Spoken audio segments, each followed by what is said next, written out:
How far would you trust someone you barely knew? Could a stranger ever seem familiar enough to let them into your life, your home, even your most personal space?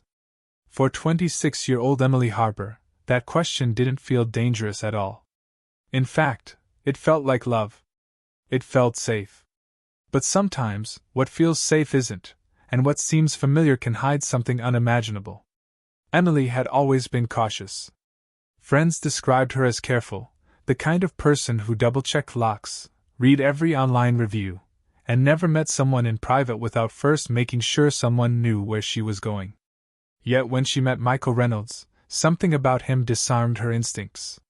He was charming, articulate, and convincingly genuine. There was a warmth in his smile that made Emily believe she could finally let her guard down.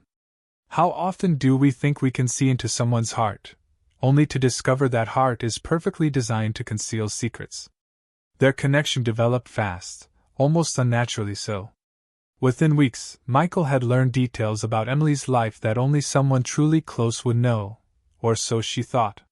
He remembered her favorite coffee, her childhood dreams, her hesitation about leaving her apartment late at night. Each detail seemed trivial, yet together they built a sense of intimacy that Emily couldn't resist. How often do we mistake attentiveness for affection, curiosity for care? How many of us ignore the small warning signs because we want to believe the best in someone?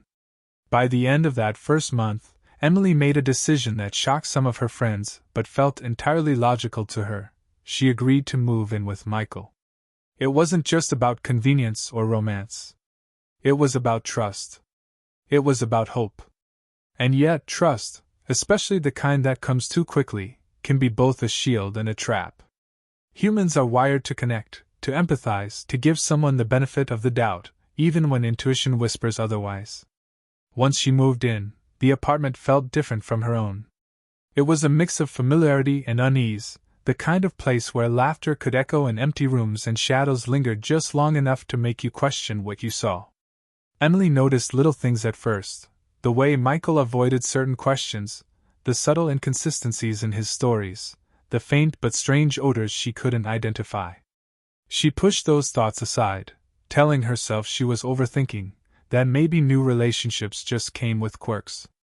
But deep down, there was a flicker of doubt, a quiet inner voice she tried to silence.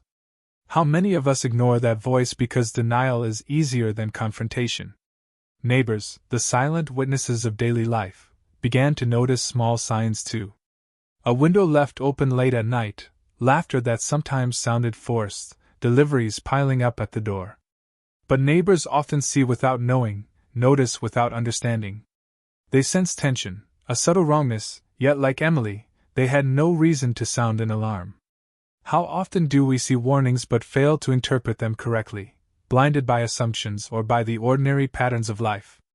For 11 days, Emily's life with Michael continued, seemingly normal but quietly building towards something dark. Friends who called or texted received polite, sometimes distracted responses. Conversations that used to be effortless became short, clipped, or diverted. Even Emily's own reflection in the mirror seemed slightly altered, as if the stress of living under the same roof as someone she barely knew had started to imprint itself on her face. Psychological studies tell us that subtle behavioral shifts are often the earliest indicators of danger, but they're easy to dismiss when fear hasn't fully taken hold. Then came the moment when intuition collided with reality. A smell, faint at first, wafted from the apartment hallways. Neighbors couldn't immediately place it. Was it food left too long, a garbage bag forgotten, or something more sinister? The human mind searches for rational explanations, even when the truth is terrifyingly close. By the 11th day, the odor had grown stronger, unmistakable, and impossible to ignore. Something had changed. Something was wrong. And suddenly, the quiet worry Emily had managed to suppress was no longer hers alone. It was shared by everyone who lived near her. It's strange how quickly trust can be betrayed and how slowly a community can realize it. The mind struggles to reconcile love and danger, familiarity and fear. Emily's story raises questions about intuition, denial, and the consequences of inviting someone into your life before truly knowing them. How did the people closest to her, including herself, missed the signs. How could normalcy exist in the same space as looming disaster? And what happens when the line between hope and horror becomes invisible? As the days passed and the smell persisted, neighbors began to whisper, doors were knocked, and uncertainty grew. The tension wasn't just in the apartment, it was in the minds of everyone who knew her. Fear began to creep into ordinary routines, and what had once been casual observation became urgent concern. For Emily, trust had become a gamble, one that no one could foresee the outcome of. At this moment, the story lingers at a precipice. A young woman, full of hope and cautious optimism, is entangled in a situation where every instinct matters and every delay could be critical. Questions hang in the air. Had she noticed the warning signs in time? Could someone intervene before it was too late? And as the world outside slowly realizes that something is terribly wrong, Emily herself remains at the center of an unseen, unfolding danger. This is a story that asks us to reflect. How well do we really know the people we allow into our lives? How easily do trust and love become tools for deception? And when something feels wrong, even just a little, do we listen, or do we wait, hoping it will all be okay? Think about that. Consider how often the smallest details, the quietest instincts, might be the difference between safety and catastrophe. Stay with the story, notice the whispers of intuition, and ask yourself, what would you do if someone you trusted was no longer who they seemed? The truth, as unsettling as it may be, is only beginning to emerge. Emily's days with Michael began to take on a strange rhythm. On the surface, everything seemed ordinary.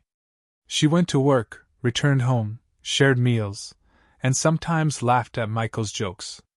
But ordinary has a way of masking the extraordinary, and often the dangerous. Beneath the surface, subtle signals of unease multiplied, layering into a pattern that would have alarmed anyone paying attention. It started with small things, almost imperceptible. The way Michael's smile would vanish when Emily mentioned a past event he hadn't been present for. The way he would carefully avoid certain topics, redirecting conversations with a practiced ease that suggested control, not care. Emily, immersed in the comfort of a new relationship, dismissed them at first. Who doesn't have moments they'd rather not discuss? Who isn't sometimes distracted or vague? Yet denial has a strange weight. It grows heavier with each small inconsistency ignored. Even the apartment seemed to shift in tone. Doors that were once easy to leave open became subtly guarded.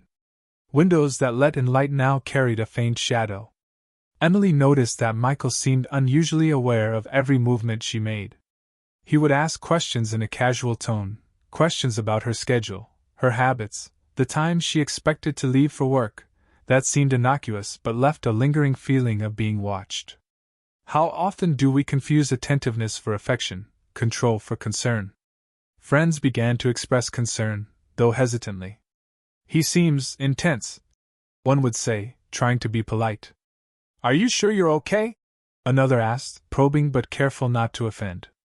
Emily would laugh and assure them that everything was fine, convincing even herself. That's the paradox of trust. It can blind us, making the improbable feel safe. How easily do we convince ourselves that danger doesn't exist in the very spaces we occupy? Meanwhile, the neighborhood that had quietly observed Emily's life began to grow uneasy. The first faint odors from the apartment became more noticeable.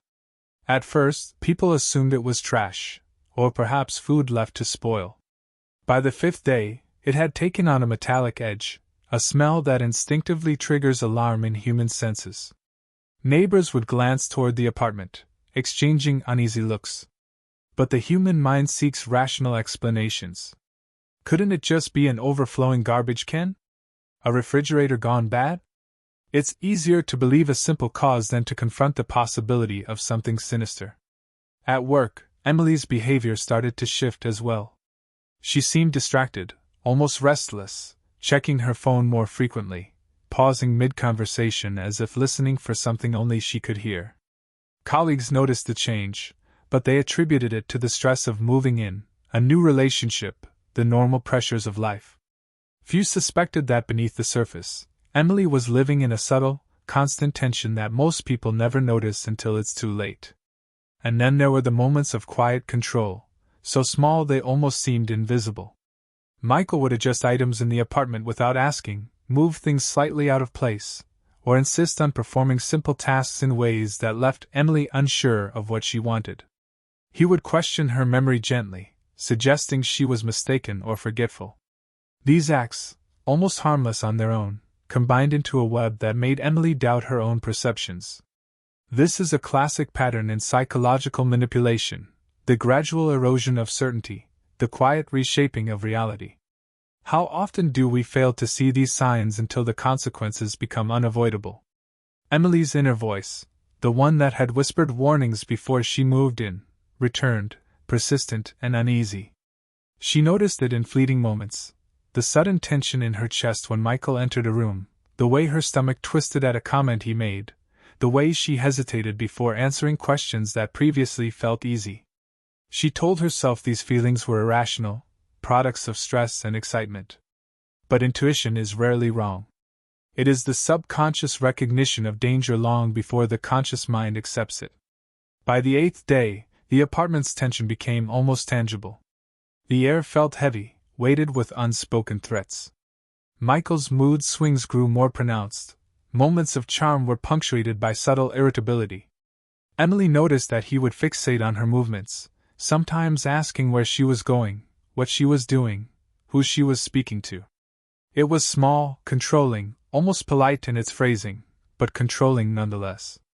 In relationships, control often masquerades as concern, making the line between love and manipulation nearly invisible until it is too late. Neighbors, now attuned to the faint but undeniable smell, began to speak in hushed tones. The smell wasn't just unpleasant, it was wrong in a way that instinct immediately recognizes. Windows were closed in nearby apartments, doors were double-checked, and people began to speculate, quietly, about what might be happening behind Emily's closed door. Some felt fear, others disbelief. The human tendency to rationalize danger is strong. It is easier to assume the worst is improbable than to confront the possibility that it is already real. Emily herself began noticing subtle cracks in Michael's carefully maintained persona.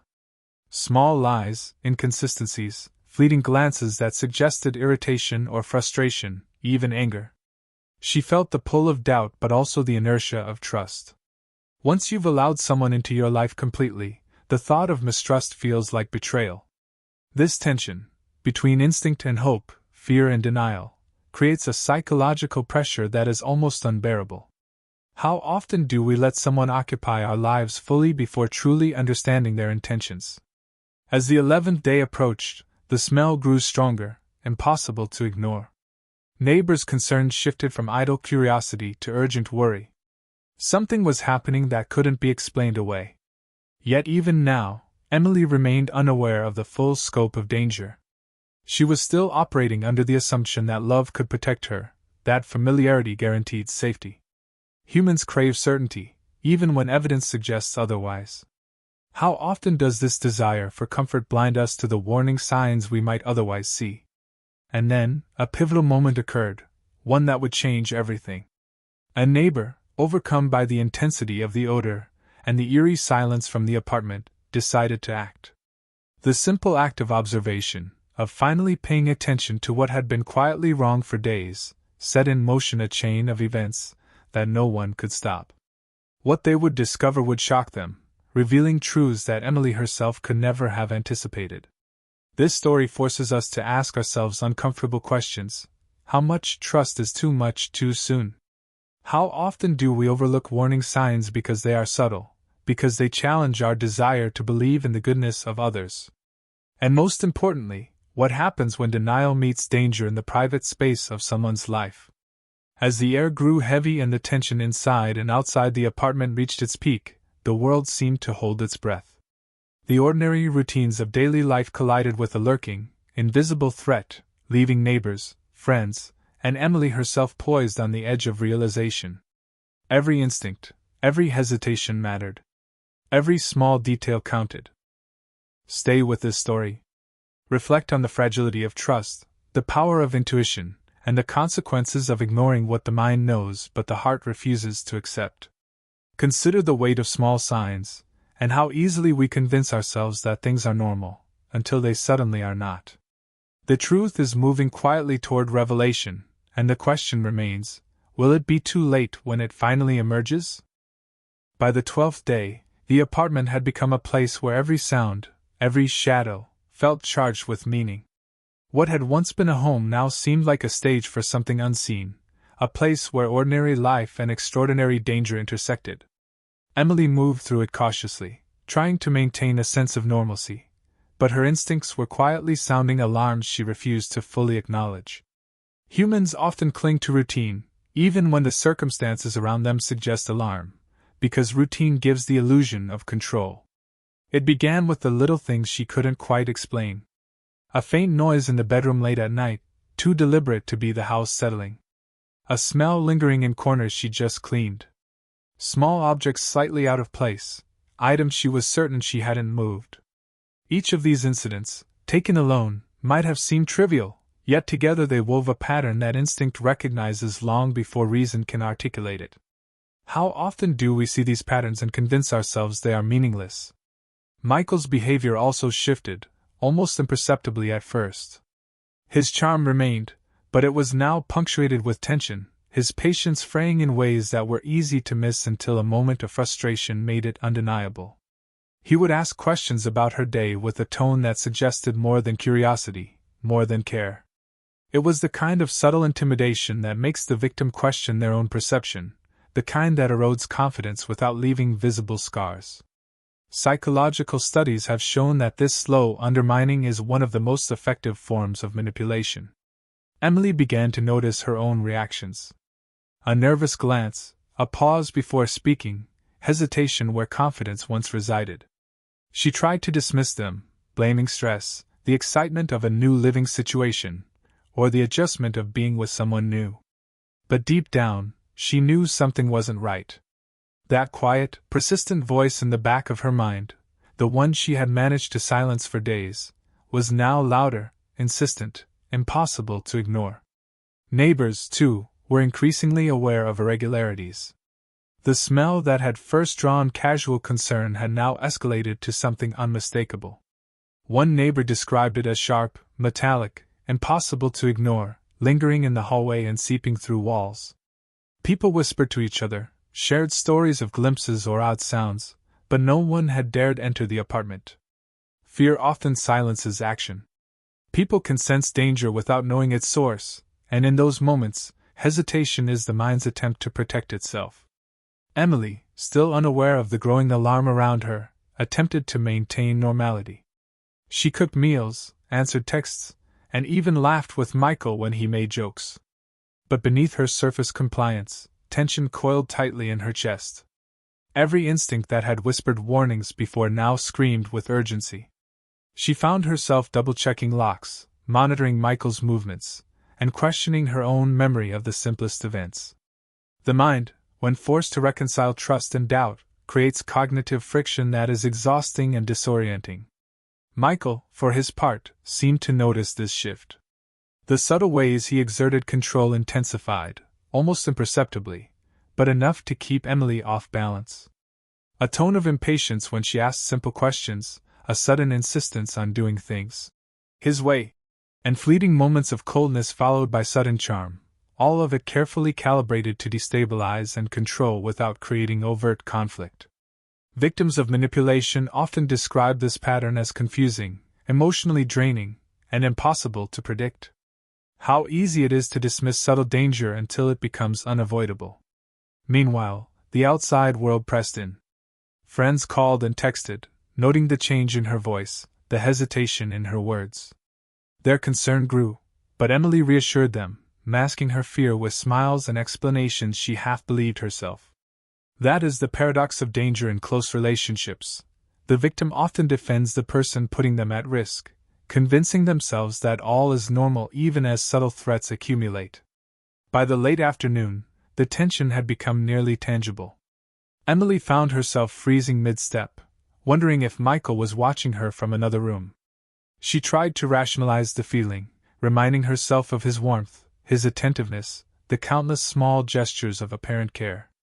Yet fear, once it infiltrates the subconscious, cannot be fully silenced. It waits patiently, growing stronger with each ignored warning, each small denial, until finally, the mind can no longer reconcile what it knows with what it wants to believe. The smell, growing stronger still, had now reached the point where avoidance was impossible. Neighbors who had previously whispered about oddities were now openly concerned.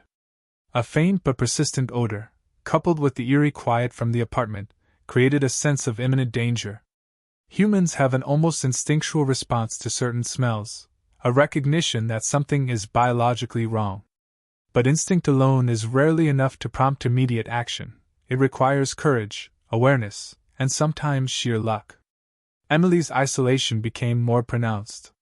Michael's subtle control had created a sense of dependency, a feeling that she couldn't act without consequence. He monitored her movements, questions, and even interactions with neighbors. This is a classic psychological trap. The victim begins to feel that leaving or seeking help is impossible, that the world outside their confined space is uncertain or threatening. How often do we underestimate the power of isolation in amplifying fear and compliance? By evening, a palpable tension filled the apartment. The balance between control and freedom, trust and doubt, was now dangerously fragile. Emily's mind raced with thoughts she didn't allow herself to speak aloud. Was she overreacting? Was she imagining danger where none existed? But deep down, she knew she wasn't imagining it.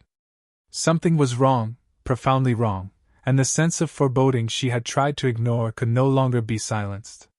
At this moment, everything hung in balance.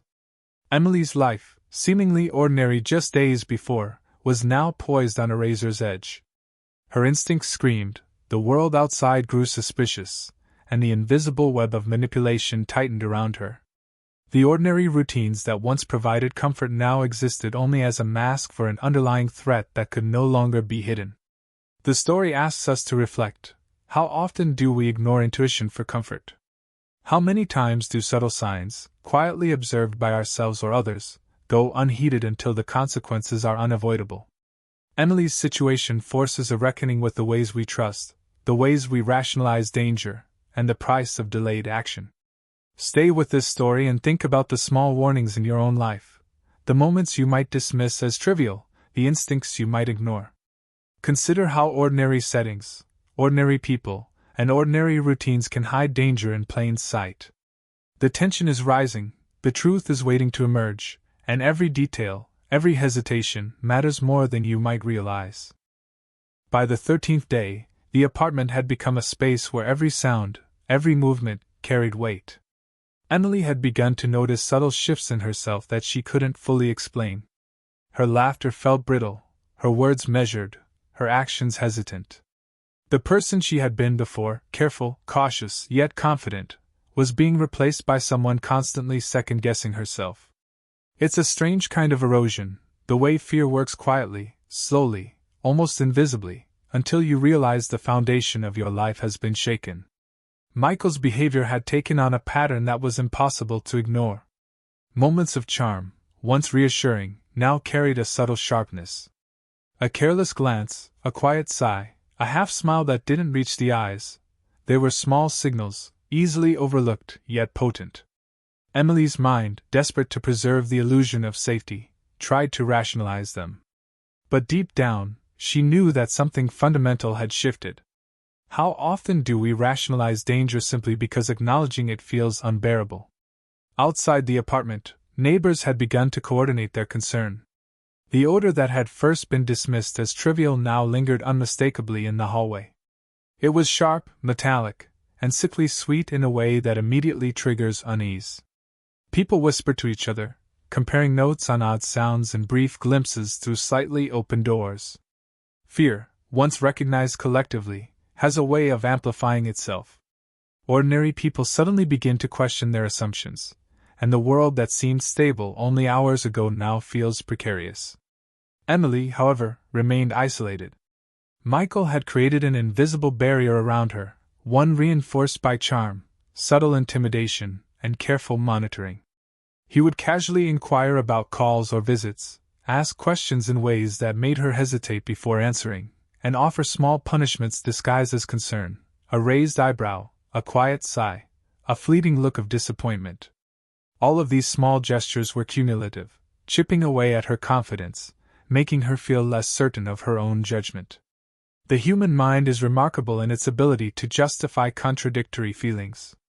Emily loved Michael, or at least believed she did, even as unease grew in her chest. She wanted to trust him, to believe that the man she had invited into her life was not a threat. But instinct is rarely wrong. The tension between what the heart wants to believe and what the mind senses creates an almost unbearable psychological strain. How often do we ignore this tension until it can no longer be denied? By late afternoon, the apartment had become almost claustrophobic. The air, thick with an odor that neighbors could now identify as something deeply wrong, pressed on Emily's senses. The metallic tang seemed to seep into every corner, into the upholstery, into the very walls. Even with the windows open, it could not be escaped. Fear has a way of infiltrating physical spaces just as effectively as psychological ones, and Emily felt the weight of it growing heavier by the hour. Michael noticed the change in her behavior, and his response was subtle, carefully measured. He offered reassurances that seemed genuine, then followed them with small criticisms disguised as concern. Emily found herself apologizing for imagined offenses, rationalizing his actions, and doubting her own perceptions. This is a hallmark of psychological manipulation, the gradual erosion of certainty, where the victim's mind becomes the tool of the abuser. How easy it is, in such a situation, to begin questioning your own memory, your own instincts, your own worth. Friends and family had begun to notice changes as well. Emily's once cheerful messages had become short, delayed, cautious. Her voice over the phone carried tension she tried to mask, but loved ones could hear it anyway. They asked questions, offered advice, expressed concern, but Emily deflected, insisted she was fine, and hid the gnawing sense of fear building inside her. Isolation and control are effective tools because they turn the victim into their own warden, making it difficult to seek help even when it is desperately needed. By evening, the smell that had been growing for days reached a tipping point. Neighbors who had initially rationalized it as a problem with the building could no longer ignore its intensity. The combination of odor, odd noises, and unusual behavior coming from the apartment was now undeniable. Ordinary life, the routines that once provided comfort, could no longer mask the underlying danger. The tension between the world outside and the reality inside the apartment grew almost unbearable, like the tightening of a rope around an unseen threat. Emily herself felt the pressure acutely. Her heart raced at small noises, her mind jumped to worst-case scenarios even as she tried to maintain calm. She questioned her sanity, her judgment, and even the validity of her own fears. Fear, when it builds incrementally, can distort perception, making ordinary events seem threatening and subtle warnings impossible to dismiss. The mind, desperate to reconcile danger and desire, often experiences a form of cognitive paralysis, paralyzed by uncertainty yet compelled to act. Michael's subtle domination continued. He monitored her calls, her movements, even her interactions with neighbors. A seemingly innocent remark or glance could unsettle her for hours. The power dynamics in their apartment had shifted, almost imperceptibly, but unmistakably. The environment itself seemed to conspire with him, creating a psychological pressure that made Emily doubt her ability to leave, to resist, or to act independently. How often do we underestimate the cumulative power of small, daily manipulations? As night fell, the apartment grew eerily silent. The weight of isolation, fear, and the unrelenting control Michael exercised created a psychological atmosphere that was almost tangible. Outside, neighbors whispered and speculated, each aware of the growing anomaly but powerless to intervene directly. Inside, Emily wrestled with a mixture of fear, denial, and hope, a dangerous combination that can leave someone frozen in place even when instincts scream for escape. At this critical moment, Emily's story hangs on the edge of discovery. The warning signs are undeniable, yet the true scope of danger remains hidden. The ordinary has become extraordinary, trust has become perilous, and every instinct, every hesitation, every small observation now matters more than ever. Consider this: how often do we ignore quiet signs of danger, rationalizing them until reality forces its hand. How often do trust and hope blind us to the threats lurking in the spaces we consider safe? Emily's story invites reflection on these questions, on the delicate balance between intuition and denial, and on the high cost of trusting too quickly. Stay with this story. Notice the subtle warning signs in your own life, the moments when instinct whispers and we convince ourselves it's nothing.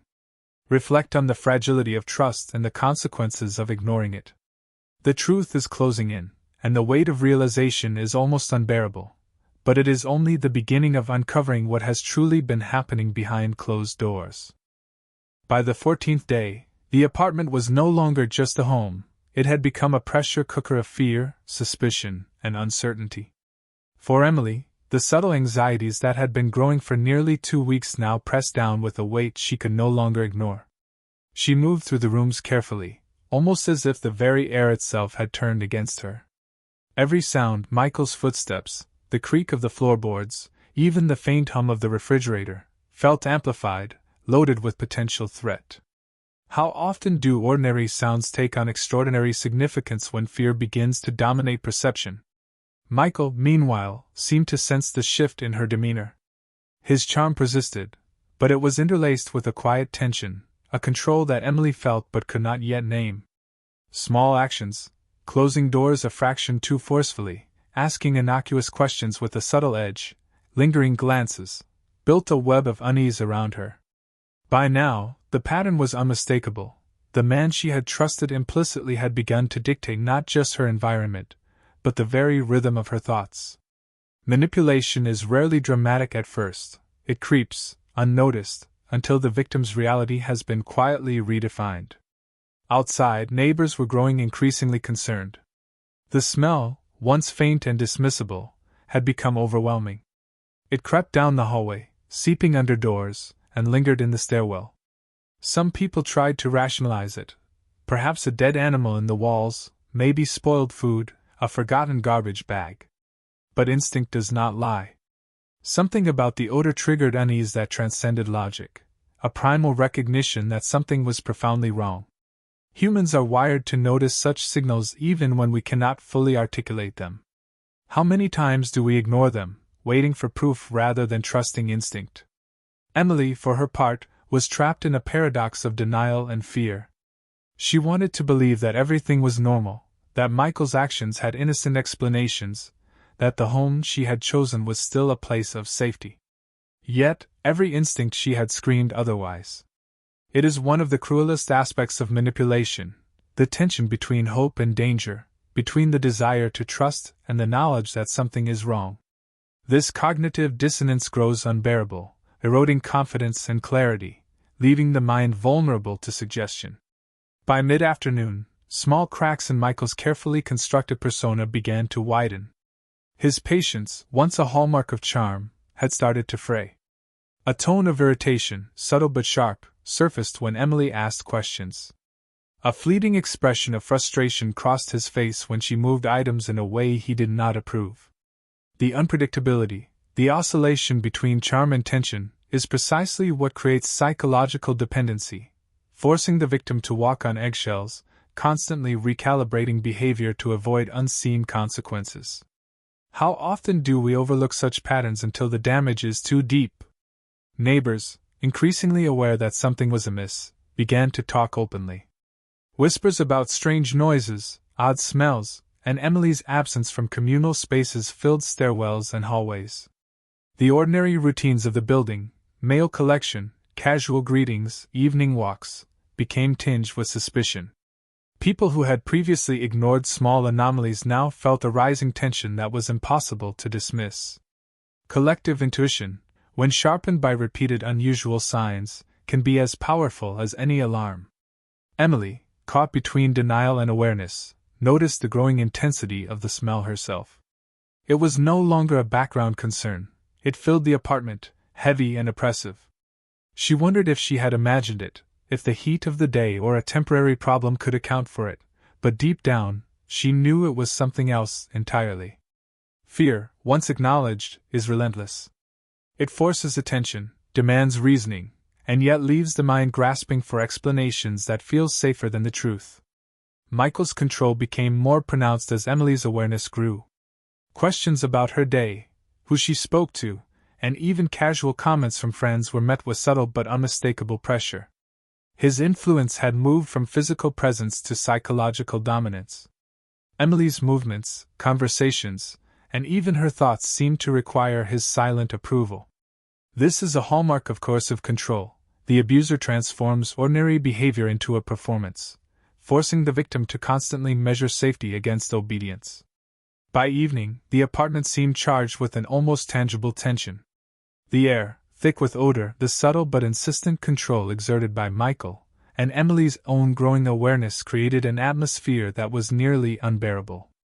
Every creak, every shift of furniture, every glance felt like it could be a signal of approval, of anger, or of threat. Human perception in such moments becomes hyper-aware, seeking patterns, anticipating danger, trying to predict outcomes in a world suddenly unrecognizable. Emily began to quietly test her limits. She checked doors multiple times, considered leaving for brief walks, and thought about contacting friends more frequently. Each step she contemplated was weighed against the potential reaction she feared from Michael. Fear, when combined with dependency and subtle intimidation, creates paralysis. It forces hesitation, questioning, and an almost constant internal debate: act or wait? Speak or remain silent? The ordinary decisions of daily life become impossible under the weight of threat. Neighbors, increasingly alarmed, discussed whether they should intervene. The smell was now unmistakable to anyone walking by. Conversations between residents shifted from speculation to urgency. Yet, no one knew the precise cause, and hesitation, the same hesitation that traps victims, kept action from being immediate. Ordinary humans, confronted with extraordinary situations, often struggle to bridge the gap between intuition and action. At this stage, Emily's story sits at a critical intersection. Every instinct, every observation, every hesitation has contributed to a mounting tension that can no longer be ignored. She is aware enough to feel fear, but still uncertain enough to remain trapped, caught between trust and doubt. Outside, the world is becoming aware too, sensing the abnormality that has been quietly growing for 2 weeks. Consider this: how often do we miss the accumulation of small, seemingly innocuous events that, in combination, spell danger? How often do we rationalize warning signs simply because facing them is frightening? Emily's situation forces reflection on the fragility of trust, the complexity of manipulation, and the human tendency to ignore what we instinctively know to be true. Stay with this story. Reflect on the tension between fear and hope, the moments when instinct clashes with denial, and the consequences of waiting too long to confront danger. The pieces are moving, the tension is rising, and the truth, when finally revealed, will demand attention that cannot be ignored. By the 15th day, Emily's life had become a careful balancing act between awareness and denial, between instinct and hope. Each step she took in the apartment felt measured, calculated, as if one wrong move could tip the fragile equilibrium she was clinging to. The home that once felt like a sanctuary now seemed alive with unease, each shadow carrying a subtle threat, each creak in the floorboards hinting at unseen scrutiny. How often do we mistake familiarity for safety, only to discover that the spaces we occupy most intimately can become cages? Michael's behavior had entered a pattern that left Emily constantly on edge. The moments of warmth were brief and fleeting, like flashes of light in a room otherwise shadowed by tension. His charm persisted, but it had become a tool rather than a gesture of affection. Questions about her plans, gentle corrections of her movements, and subtle reminders of his presence created an invisible structure of control. Emily noticed these patterns, but she also rationalized them, convincing herself that she was overreacting. Denial is an extraordinarily powerful force, particularly when mixed with fear and hope. Outside the apartment, neighbors had grown increasingly uneasy. The smell, now unmistakable and pervasive, drew attention from anyone who passed by. Conversations that had once been whispered now carried urgency. "Something isn't right," they said. "Have you noticed the smell? The silence? The way she hasn't been around?" People speculated, each passing day amplifying their concern. yet fear often prevents immediate action. Humans can recognize danger collectively, yet individually hesitate, weighing social norms, uncertainty, and potential consequences before intervening. Emily herself was caught in a tense psychological loop. She questioned every instinct, every memory, every interaction with Michael. Was she imagining danger where none existed? Was she exaggerating the significance of the smells, the small inconsistencies, the subtle control? Her mind swung between belief in the normalcy of life and the undeniable sense that something was wrong. This oscillation is characteristic of victims trapped in subtle manipulation. It blurs the line between reality and fear until the mind struggles to distinguish the two. Michael seemed to notice the shift in her awareness, and his behavior responded in ways that intensified her uncertainty. A raised eyebrow, a subtle sigh, or a fleeting glance became exercises in power. These small signals were designed to destabilize, to make her doubt herself, and to reinforce his control without overt aggression. Emily, unsure of herself, attempted to maintain calm, but the tension had become almost unbearable. Her body reacted before her mind could rationalize, a physiological response to prolonged stress and fear. The smell, which neighbors could now clearly identify as something unnatural, had begun to permeate every shared space. It pressed against doors, crept into hallways, and lingered in the stairwell. It was a signal that something was profoundly wrong, and yet, until now, no one had confirmed it. Fear thrives in ambiguity. The unknown amplifies anxiety, and collective intuition begins to form when multiple observers note anomalies. People could sense the extraordinary nature of what was happening, yet the exact truth remained obscured behind closed doors. Emily began to test small boundaries. She considered leaving for brief errands, checking in with friends more frequently, and observing Michael's reactions to her independence. Each attempt was calculated, cautious, and suffused with fear. The ordinary act of stepping outside the apartment became a risk assessment. What would Michael notice? How would he respond? Could she act without triggering consequences she could not predict? The tension between autonomy and control is one of the most insidious aspects of coercive relationships. By the end of the day, Emily's mind was exhausted from constant vigilance. Every thought was measured, every movement deliberate, every conversation with Michael carefully moderated. She felt trapped in a space where every instinct was under scrutiny, and yet she also felt a creeping sense of urgency, an inner recognition that waiting longer could have devastating consequences. Fear and denial, once operating in parallel, were now colliding in a way that made action increasingly unavoidable. Neighbors, increasingly alarmed, began to discuss intervention in hushed tones. Some considered calling authorities, while others debated how much to risk by approaching the apartment directly. Each day the smell persisted, each small anomaly went unaddressed, and the urgency grew. Humans often hesitate when confronted with the unknown, even when instinct demands action. It is easier to imagine rational explanations than to confront the terrifying truth that danger may already have taken root. Emily's internal struggle intensified as night fell. The apartment, quiet and oppressive, felt like a space suspended in tension. Every creak of the floorboards, every subtle sound of movement, heightened her awareness. Her instincts screamed that something was wrong, yet her rational mind sought explanations to delay facing the truth. This is the cruel power of psychological manipulation. It forces the victim to negotiate with their own mind, delaying recognition even as the danger becomes undeniable. Michael's presence remained a constant, silent force. He was careful not to act overtly threatening, instead using control that was invisible, subtle, yet pervasive. Emily's movements, her thoughts, even her minor decisions were now influenced by anticipation of his response. The psychological pressure was nearly suffocating, leaving her uncertain of what action was safe, what words could provoke him, and how long she could maintain the facade of normalcy. By now, the external world was converging with the internal tension. Neighbors' concern, the spreading odor, and Emily's visible unease were all pointing toward a critical moment of discovery. Every observer, whether inside or outside the apartment, felt the building pressure of what had been quietly developing for 2 weeks. The ordinary rhythms of life had been replaced by a slow-burn suspense that was impossible to ignore. Emily's story at this point forces reflection. How much do we truly trust our instincts? How often do we rationalize what we cannot face? And when fear finally becomes undeniable, how prepared are we to act? These are not hypothetical questions. They are lived experiences for anyone who has ever found themselves caught between trust and danger, hope and reality. Stay with this story. Reflect on the subtle ways danger can infiltrate ordinary life, the quiet manipulations that erode trust, and the moments when instinct must outweigh denial.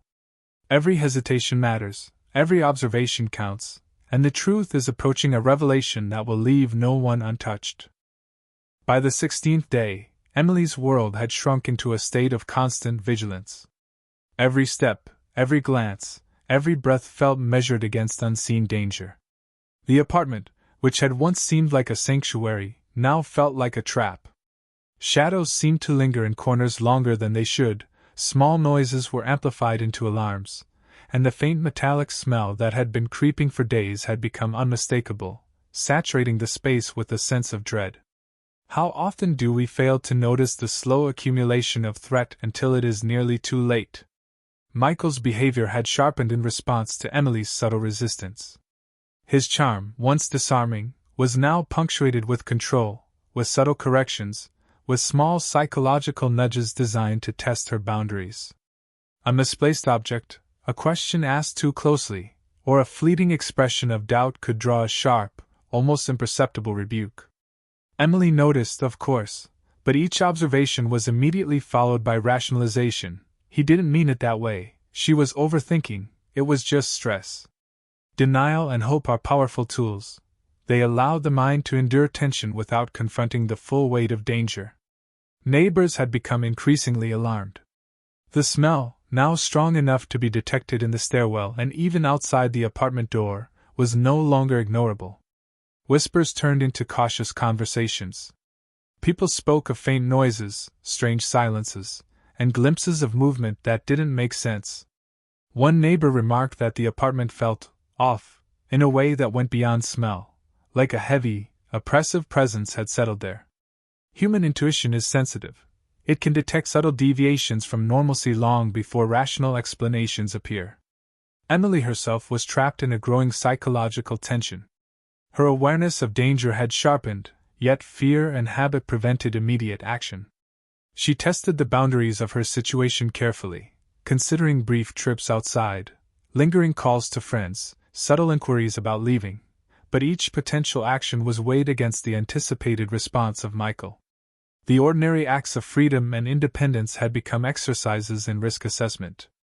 How often do victims of subtle coercion experience this slow erosion of agency without realizing it until the danger is imminent? By late afternoon, the situation reached a tipping point. The metallic, overpowering odor had begun to provoke physical reactions, nausea, headaches, a sense of suffocation. Neighbors could no longer ignore it. One resident, unable to stand the uncertainty any longer, pressed the intercom, asking politely but urgently if everything was all right inside. Silence answered. Then, faint movement, the rustle of furniture, and a nervous voice reassured, but did not explain. Emily's sense of unease, already acute, sharpened further. The world outside was beginning to converge with the danger within. Michael, sensing that Emily was aware of the growing external scrutiny, shifted tactics. His control became more insidious, less visible but more binding. Subtle remarks, calculated silences, and carefully timed displays of emotion kept Emily off balance. Her own instincts, previously dismissed, now screamed for her to act, yet fear kept her frozen. This is the cruel paradox of manipulation. The closer the victim comes to realizing danger, the more carefully the abuser tightens the grip. Emily's inner world had become a battleground of reason, fear, and hope. Every instinct was shouting that something was terribly wrong, every rationalization whispered that it could still be ordinary, manageable. Her thoughts raced. What if she called someone? What if she left for a moment? What if she underestimated the danger?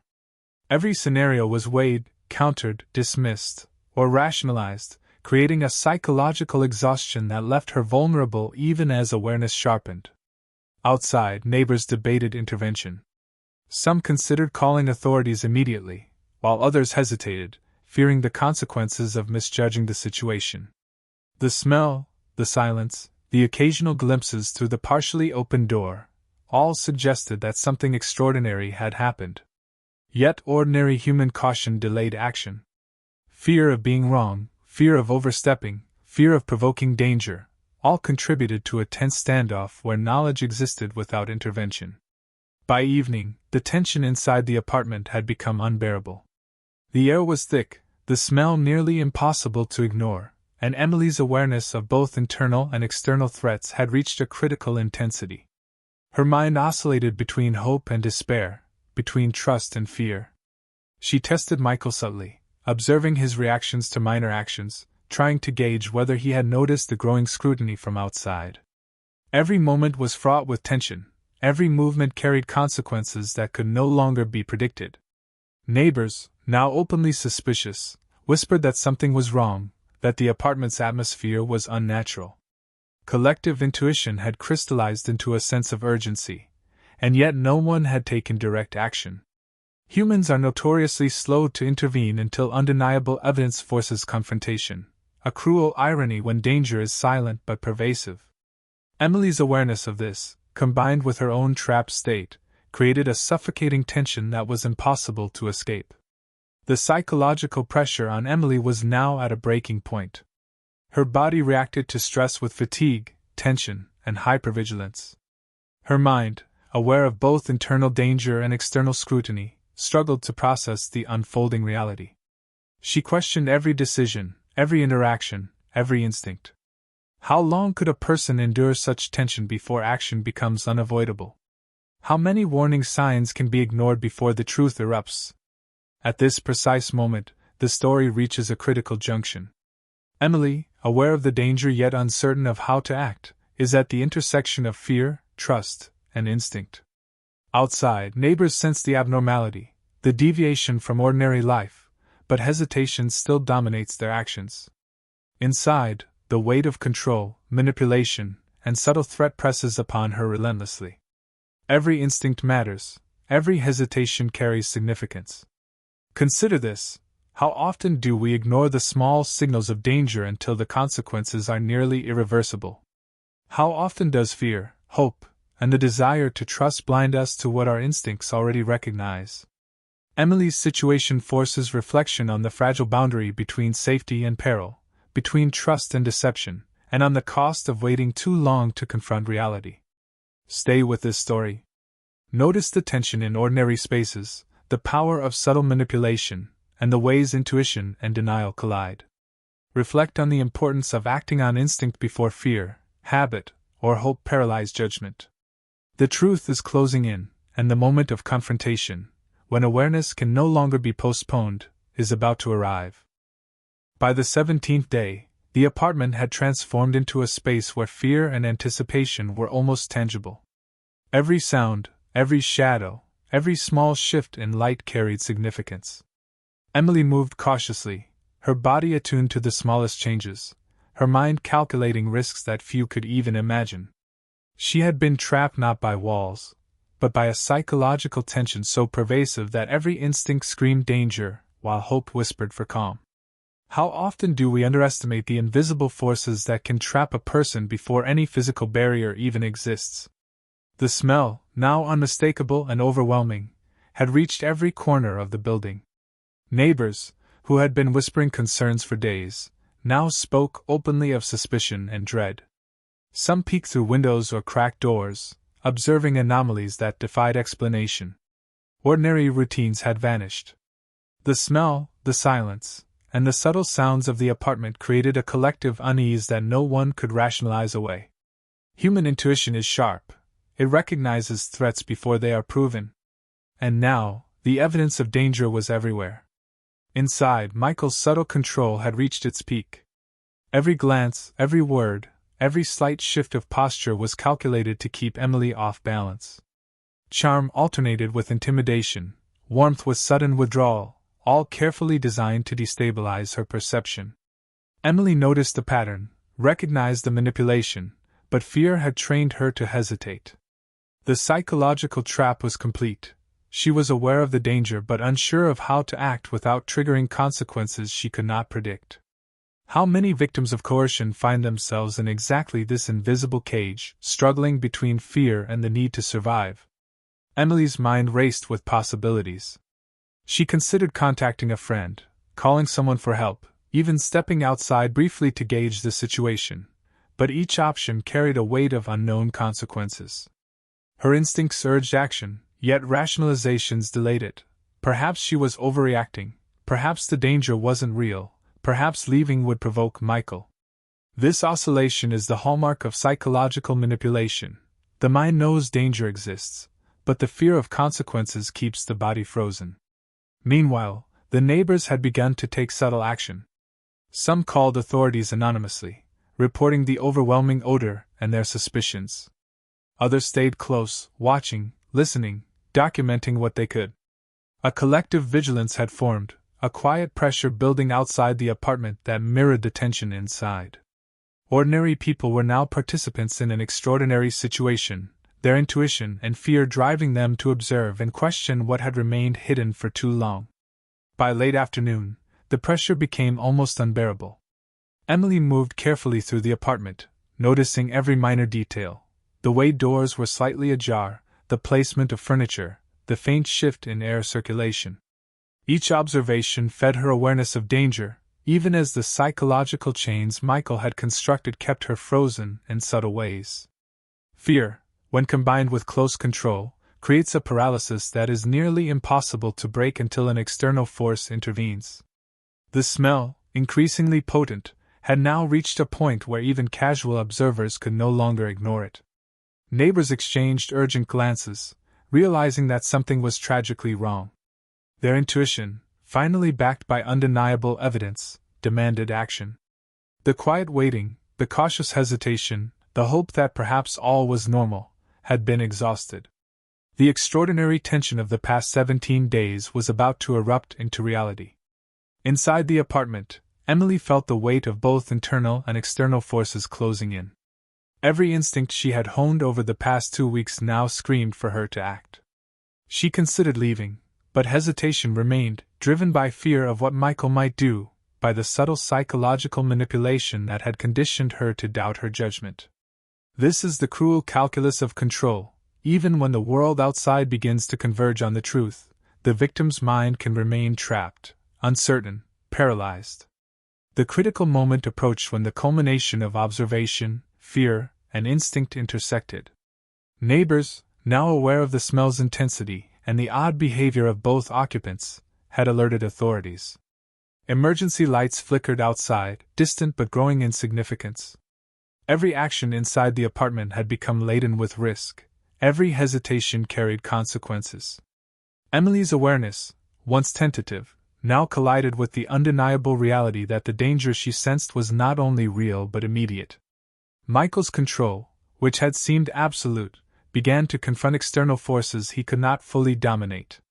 The carefully constructed facade of charm and subtle intimidation was under pressure, cracking under scrutiny. Emily, sensing this shift, felt both fear and a fragile hope. Her body, conditioned to hesitation, now reacted with urgency. The invisible web of manipulation had been challenged, and for the first time, the possibility of intervention existed. The tension in the apartment was mirrored outside. Neighbors, police, and concerned onlookers formed a circle of vigilance, their collective attention focused on the unfolding situation. The ordinary world, previously unaware of the danger, had caught up with it. And inside, Emily's reality, the suffocating mix of fear, control, and doubt, was now poised on the edge of revelation. At this moment, the story asks us to reflect on the fragile line between safety and danger, trust and betrayal. How often do subtle manipulations escalate unnoticed? How often do instincts go unheeded until the consequences are unavoidable? And how many times do ordinary people, through intuition and observation, play a critical role in uncovering truths hidden in plain sight? Emily's experience is both extraordinary and a mirror for the vulnerabilities that exist in everyday life. The story hangs at its climax. The culmination of days of fear, subtle manipulation, and growing suspicion is about to reach its inevitable confrontation. Emily's instincts, the neighbor's vigilance, and the external intervention converge on a single point. Every detail, every hesitation, every observation matters. The tension is unbearable, the stakes immeasurable, and the outcome uncertain. Stay with this story. Reflect on the fragility of trust, the power of intuition, and the importance of acting when something feels wrong. Consider how often ordinary spaces and ordinary routines can conceal extraordinary danger. The truth, now unavoidable, is about to emerge, demanding attention, reflection, and understanding from everyone who witnesses it.